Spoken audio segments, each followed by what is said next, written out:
You ask Tiger to solve. This deals with linear equations with one unknown. The final result is x equals 3. Let's solve it step by step. Group all x terms on the left side of the equation. Subtract 9x from both sides. Group like terms. Simplify the arithmetic.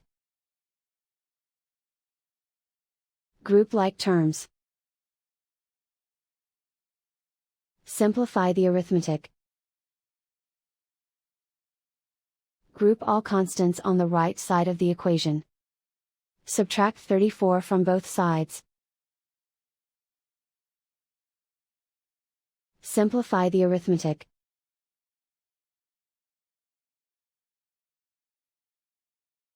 Isolate the x. Divide both sides by -13. Cancel out the negatives.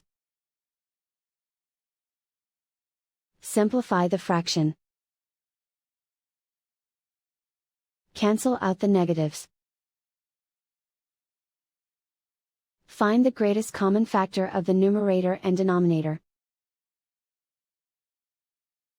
Factor out and cancel the greatest common factor.